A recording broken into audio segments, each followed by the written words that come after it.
ফুলটা তো সবাই চেনেন, এটা মিষ্টি কুমড়ো ফুল। আর এই মিষ্টি কুমড়ো ফুল দিয়ে এখন আমি সুন্দর করে একটা পাকোড়া বানাবো।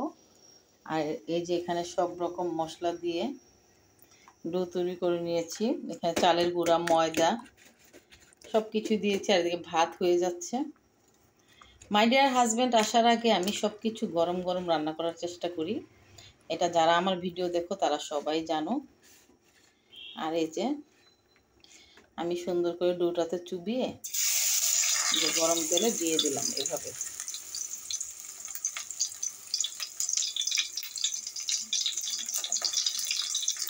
তো এই তো এগুলি এক পিঠ হয়ে গেলে আরেক পিঠ উল্টিয়ে দিব। এভাবেই মুচমুচে করে ভেজে নিতে হবে। আর এদিকে ভাতটা আরেকটু হবে। রাতে আমি সব কিছু একদম গরম গরম রান্না করি আমার হাজব্যান্ড আসার আগে দিয়ে, যেন সে আয়সা গরম ভাতটা খেতে পারে, গরম তরকারিটা খেতে পারে। সবসময় আমি এই দিকটা খেয়াল রাখি। কারণ এত কষ্ট করে সারাদিন কাজ করে এসে যদি ঠান্ডা খাবার খায়, এটা কিন্তু ভাল লাগে না। আর তোমরা কেউ চাইবা না যে তোমাদের হাজব্যান্ড আয়সা ঠান্ডা খাবার খাক বা একটু বাজে খাবার খাক। সবসময় আমি চাই আমার হাজব্যান্ড অফিস থেকে এসে যেন মজার মজার খাবার খেতে পারে। আর সেভাবেই আমি তৈরি করি। আর এই বড়াটা যেহেতু ও অফিস থাকে, দিনের বেলা একদমই টাইম পায় না খেতে। এটা বিকালে সন্ধ্যার নাস্তা ঠিক আছে। তো যেহেতু আমি বিকালে ওকে খাওয়াতে পারবো না, তাই জন্য আমি এখন ওকে ভেজে দিব গরম গরম। আর এটা খুব মুচমুচে হবে, আর একটু হবে। এভাবে ভাজলে না খুব মজা লাগে। আর মিষ্টি কুমড়া মানে ফুলের সিজনে মানে এই জিনিসটা না খেলে না মিস করবে। এটা অবশ্যই তোমরা খাবে, বাজারে পাওয়া যায়। আর এটা আমাকে এক ভাবি ওনার ক্ষেত থেকে মানে জমি থেকে দিয়ে গেছে, ওনার গাছটাতে মনে হয়।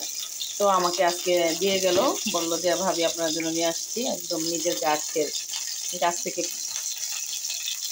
তাজা তাজা ফুলগুলো নিয়ে আসছিল।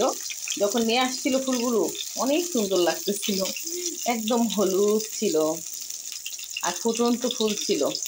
তো আমি এই যে গোড়াটাকে সুন্দরভাবে কেটে এই যে এরকম ধুয়ে নিচ্ছি পরিষ্কার করে, ভিতরে যেন কিছু না থাকে। আর এইভাবে ভেজে নিচ্ছি মুচমুচে করে। আপনারাও এভাবে বানায় খাবেন, দেখবেন যে ভালো লাগবে। আর ব্যাটারটা তৈরি করবেন একদম বেসন যেভাবে মানে আমরা পেঁয়াজ ও আলুর চপ বানাই না, বেগুনি বানাই যেভাবে, বেগুনি আর আলুর চপ, ঠিক বেগুনি আলুর চপের মতোই ব্যাটারটা তৈরি করবেন এভাবে। চালের গুঁড়া, ময়দা, তাহলে মিশ্রণটা খুব সুন্দর হয়, খেতেও মজা হয়। আর আমি একটু পাঁচফোড়নের গুঁড়াও দিয়েছি, এতে করে স্মেলটা সুন্দর আসবে।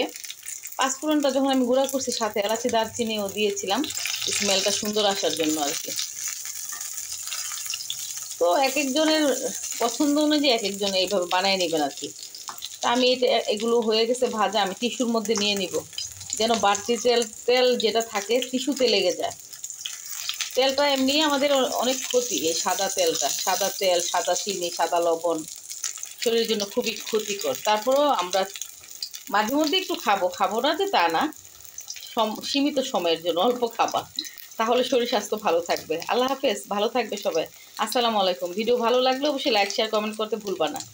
ঠিক আছে? আর সবাই ভালো থাকো, আবার দেখা হবে পরবর্তী আরেকটি ব্লগ নিয়ে।